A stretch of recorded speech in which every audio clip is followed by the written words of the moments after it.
Afternoon and welcome to the very first Talking Tech webinar for 2022. My name is Michael Oliver and I am the Head of Marketing at Client Server Tech Recruitment. This is the first Talking Tech Recruitment webinar we've done for this year. In the past we have explored issues ranging from diversity in the tech sector through to startups, through to everything in between.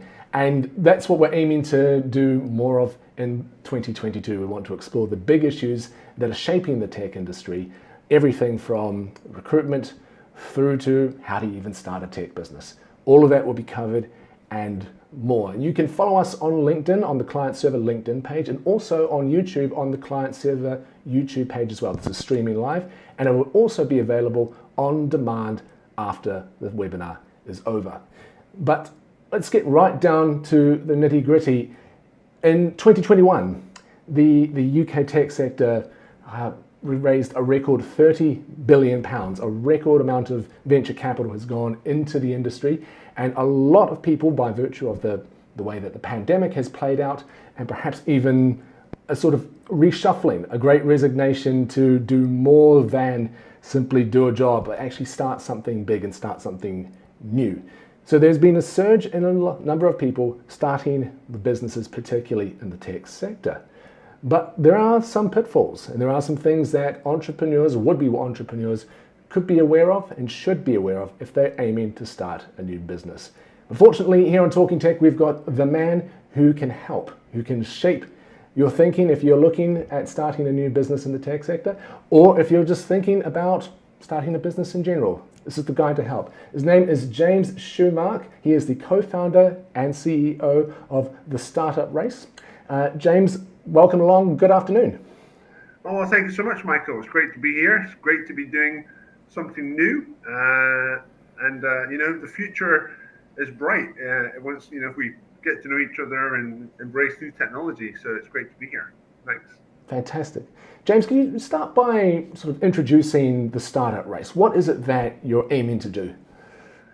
Well, we used to run lots of events in Edinburgh. We were actually above on the top floor of the Skyscanner building, which is one of Scotland's unicorns. And a young entrepreneur asked me how we could gamify the startup process, and I thought, well, that's an interesting idea.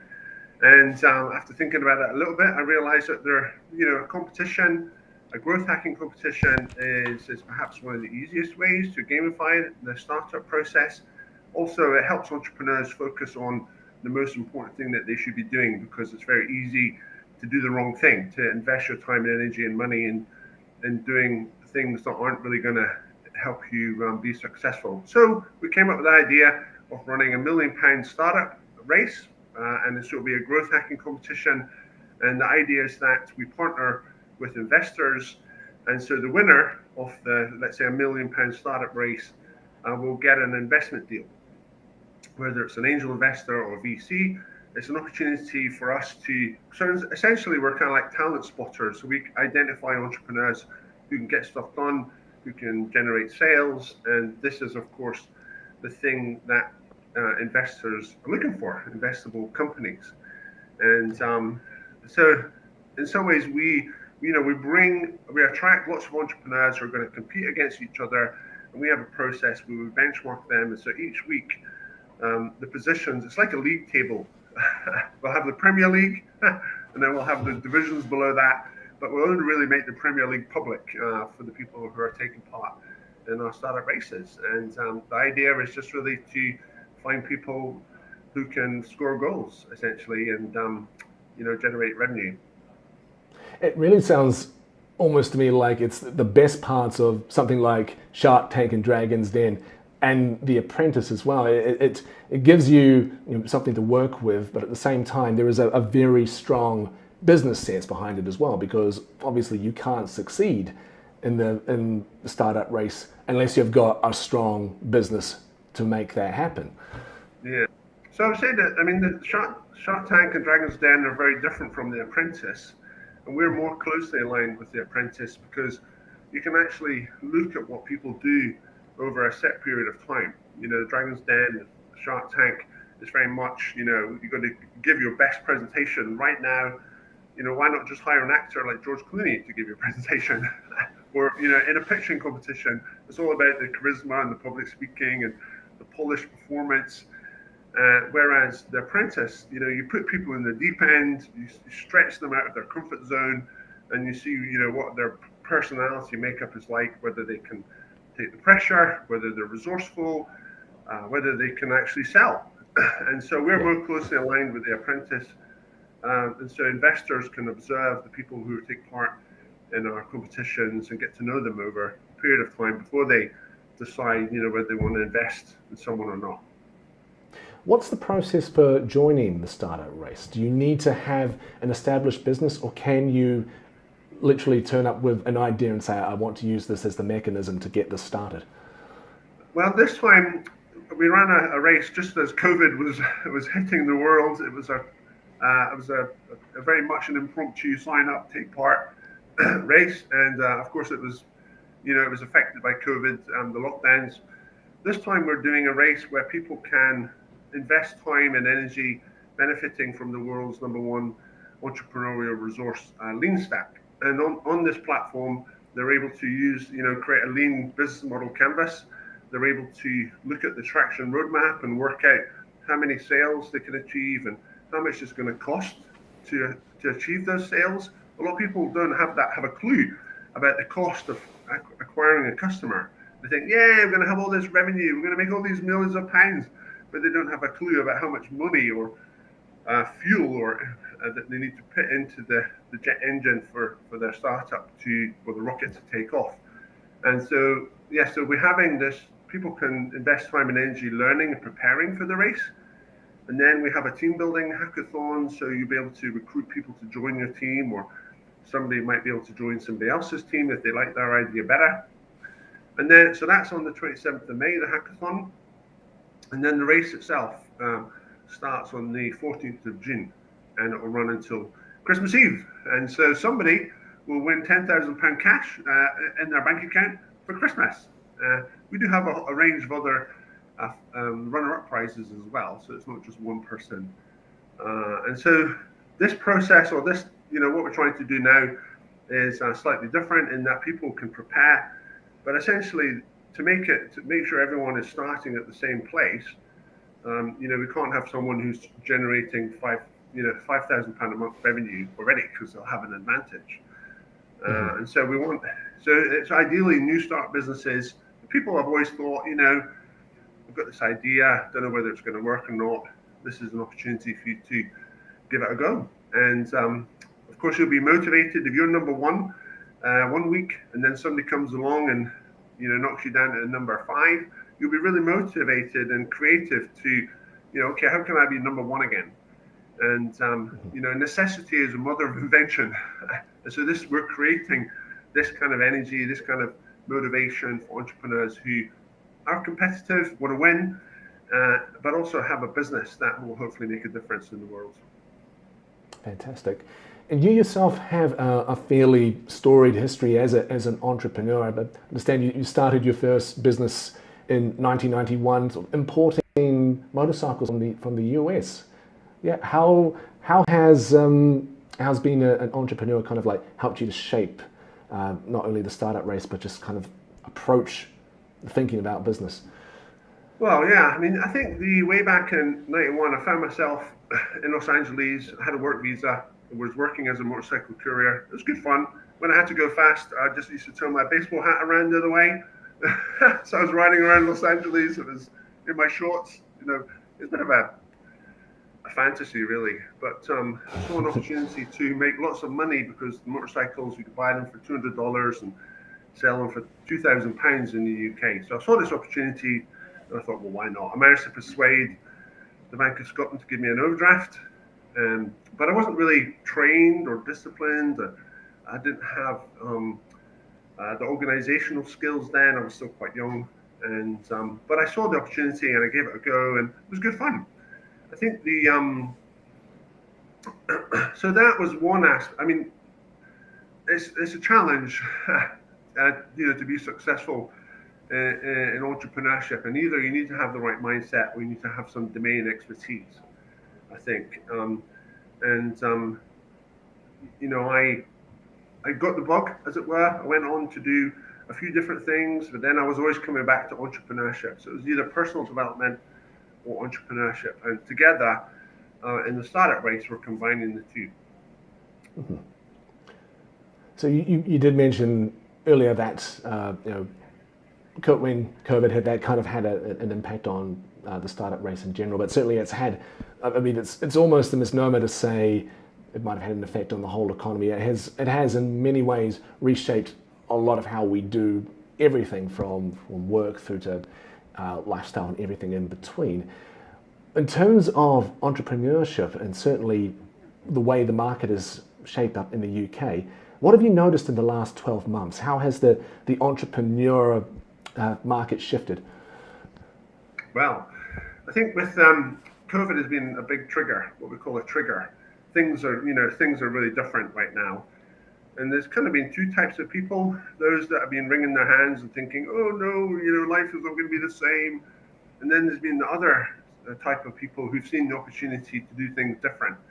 And in China, 20 people became billionaires directly related to COVID. And so some people have seen the opportunity to do things differently. And here we are, we're using new technology to help people. And so I think it depends on which camp you find yourself. Now, a lot of businesses have obviously struggled. We used to run lots of local events. We couldn't do that anymore.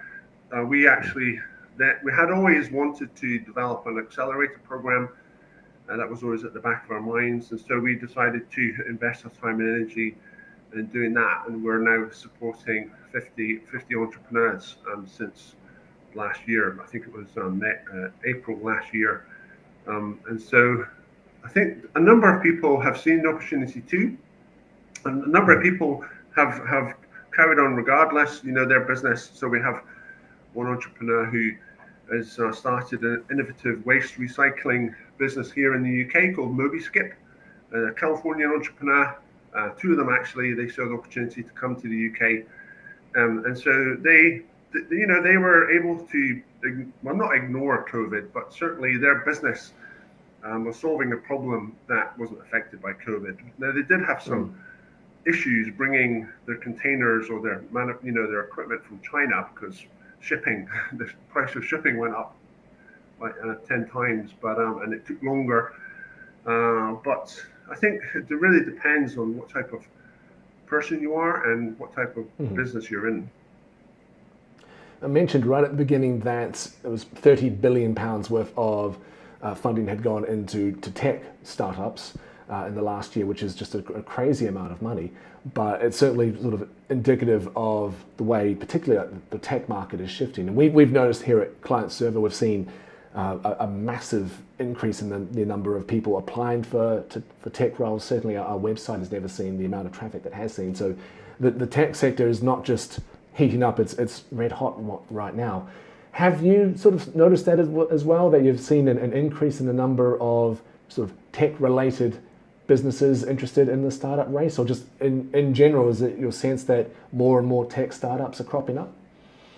Well, I guess if I think about the people who've signed up for our accelerator program, there is a certain percentage who are doing waste recycling, but then we also have a large number of people who want to do tech businesses. And in some ways, you could say, people couldn't work; they were on furlough, or when they could perhaps go back to work. We have this phenomenon called the Great Resignation. People, have proven that they can work productively at home, yet the bosses perhaps aren't supportive or able to move with the new environment. And so a lot of people have been reevaluating their lives and thinking, well, am I going to, work in this crap job for the rest of my life, or am I going to do something different? So I do think that some people have seen the opportunity to do new tech and or, to start a tech business. I think there's always this creative people who see the opportunity to solve a problem or to do things differently. And so I think probably there's been two types of people: those who want to change their situation and do something differently in a tech startup, or there's been those people who have been thinking about it for a bit longer.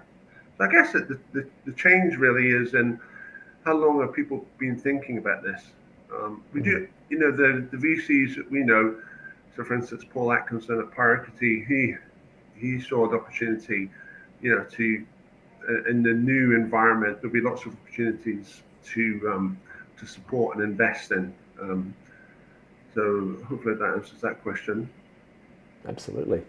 And certainly it's never as simple. It can be as simple as coming up with a great idea and starting a business, but for many, particularly those who are thinking about starting up a new business in the tech sector, there's a lot of things to consider. Whether you not only have like the right tech stack, the right people to help lift things up, and what the idea of scaling would look like should businesses get there. What are some of the things that budding entrepreneurs come to you and ask advice about? What are some of the hot topics that you get where you get like your brain picked? What are those? Well, I think a lot of entrepreneurs want to raise investment. They think that is the answer to their problems, their startup problems. They don't realize that if they don't understand if they haven't got a problem solution fit, if they haven't got product market fit, then there's a good chance that they could, with funding, drive their startup into a wall and it'll explode. So if they're going to be raising investment, then they need to understand the formula, as it were, for success: A plus B equals C. And the startup, it's temporary organization. It's only meant the last 2 years. It's meant to its mission is to find a repeatable business model that works. And so a lot of entrepreneurs, they're in love with the dream. They want to build this thing. They have this creative desire, but they don't necessarily have the discipline like I had when I was a younger entrepreneur to really sit down and to validate their thinking. We had one team show us their potential shareholders agreement, and they were thinking, the equity that they were prepared to sell for the amount of money was completely inappropriate. And that's just because they didn't really know, they didn't have any experience or any understanding in this field. And with entrepreneurship, there's just so much, that entrepreneurs need to learn. But it's really important that you focus your time on the most critical things. It's like you have to triage your time and energy and your money just to focus on very narrowly on one thing. And it's very easy to ignore advice. And I remember I was given advice a long time ago to focus on one particular niche in a market, and I wanted to do the big market. But I didn't realize at that time, when you focus on one particular niche in a market, it's cheaper. It's still expensive for you to market and to try and acquire this customer. But if you have a wide focus, it's just going to be phenomenally expensive. And so there's all sorts of problems that entrepreneurs make. Generally, they become victim of their own reality distortion field. They fall in love with their idea and build something nobody wants. And so that's the challenge. And what we try to prevent people from doing is make sure that there's demand. They know who the customer is and how to access, acquire them before they do anything else, really. So what are some of you mentioned like the method for success, like A plus B equals C. Is it as simple? I mean, it sounds simple, like it's working out your proposition, working out your take to market strategy, and everything that kind of goes in between there. But what are some of the very kind of like simple steps that an entrepreneur, someone who's perhaps working in the tech sector and who gets the tech side of things, can build a fantastic product, but may not have the sort of business savvy to get things started. What are those first, say, 4 or 5 steps to get a business up and running? Well, I think it's important to remember that people have been talking and thinking about this for quite a while now. So, for instance, Eric Ries, when he wrote his book, The Lean Startup, he has, in the very beginning of his book, and he's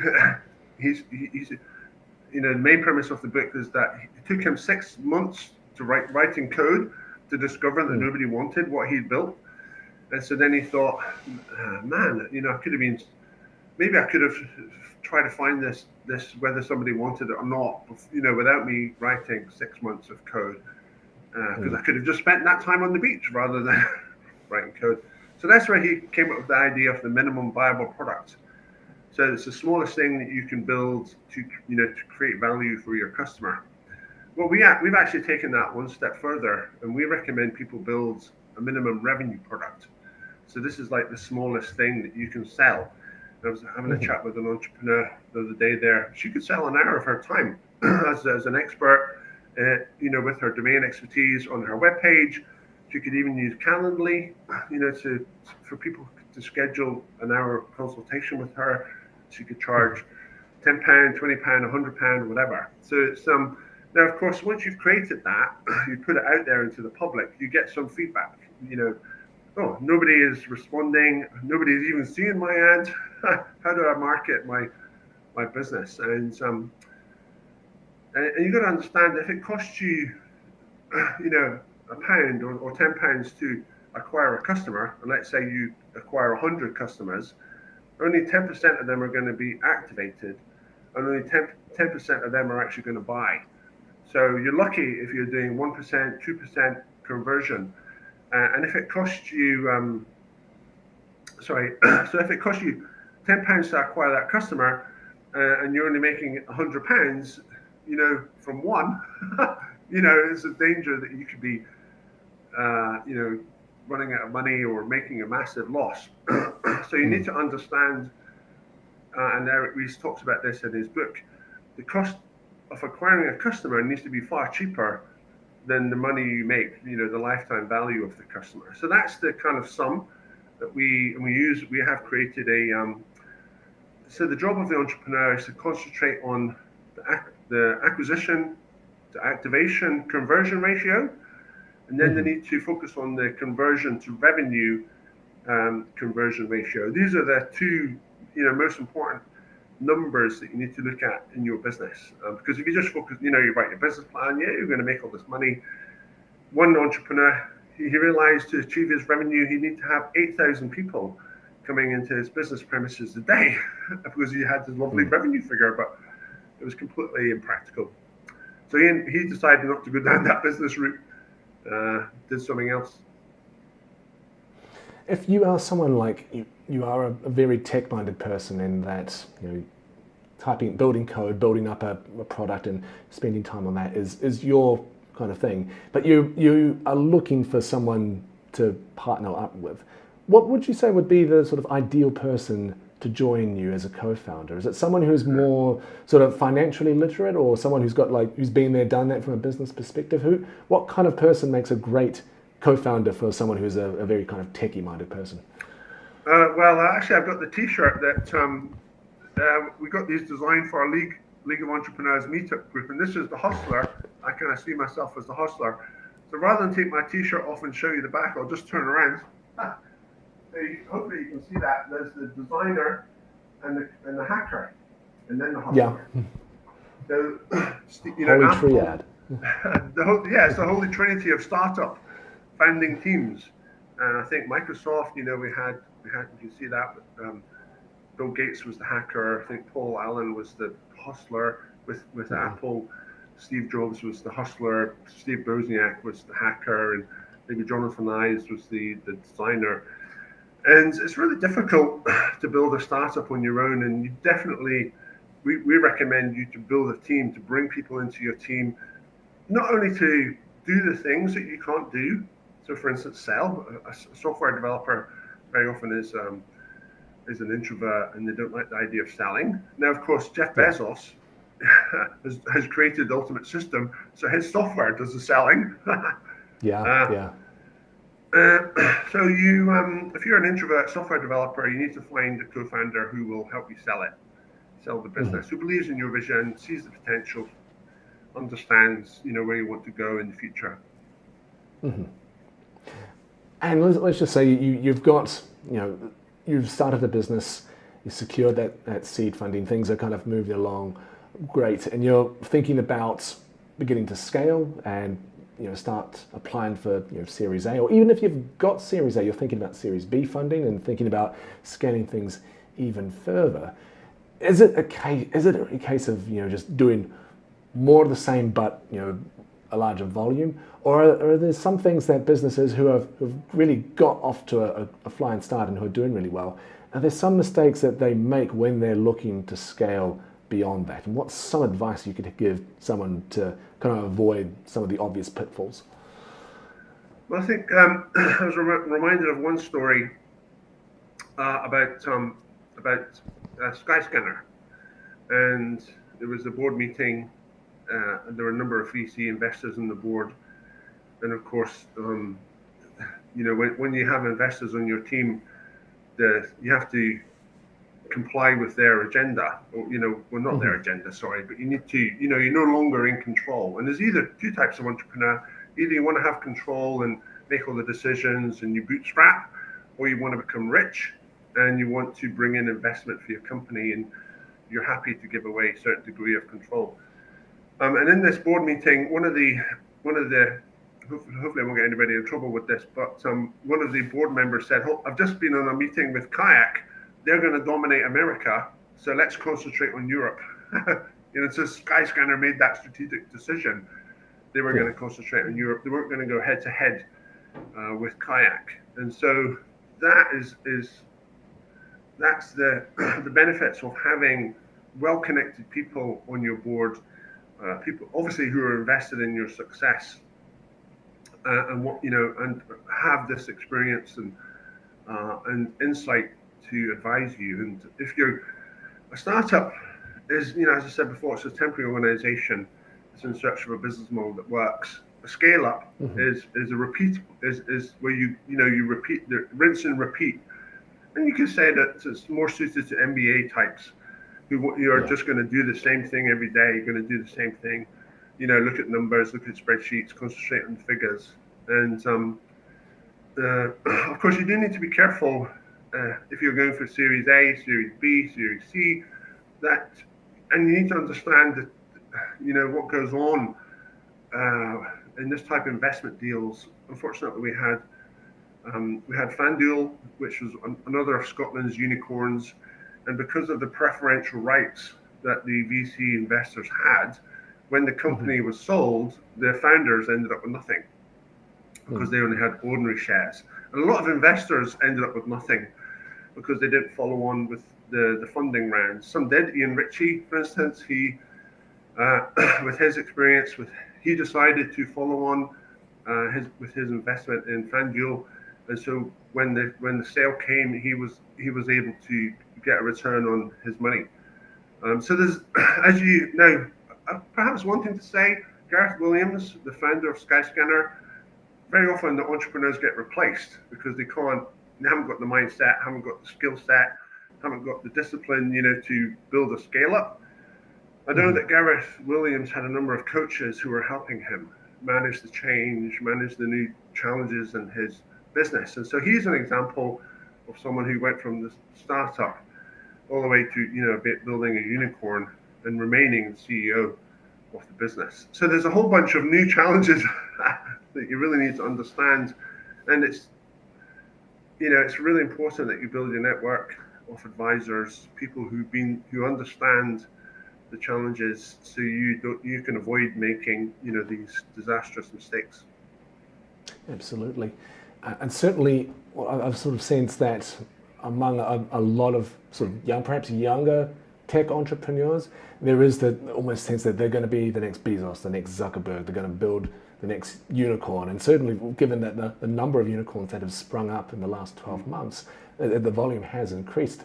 But if you were to sort of not to kind of dampen anyone's kind of dream and kind of like let them think that this is a fruitless venture, because it certainly isn't, what would you say a reasonable marker of success would be for a tech entrepreneur? Is that more like a how long is a piece of string type question? Well, obviously it's dependent on the person, what their dreams are, whether they want to be in control, whether they want to become rich. And so it's very dependent on each individual person. And I recommend people read the Founder's Dilemma, just way to work out, what type of entrepreneur they are. This is one of the books that we recommend people read. and it's all got all sorts of equity problems to avoid with your co-founders. Yeah. But I believe that success, it's a quote by Earl Nightingale. So success is the continued realization of a worthy ideal. So as long as you're working towards your business, you're making progress. It's like getting training for a marathon. If every day you keep training, every day you keep training, at some point you will obviously run the race, and but it's, to finish. A lot of people think, "Hey, I'm successful if I finish the race." Some people think, "Well, I'm successful if I win the race." So the good thing with entrepreneurship is there's no rules really. People can uh, you know they can create new ways of doing things. And I would say that really, we're at the still at the beginning of the tech age. There's so much more to come with blockchain, AI, colonization of the planets.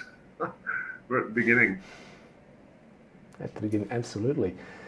Just thinking, I mean, the best way to sort of join the startup race and get in touch with you. What's the best way for a startup that's kind of thinking of kicking things off? What's the best way to get involved with the startup race?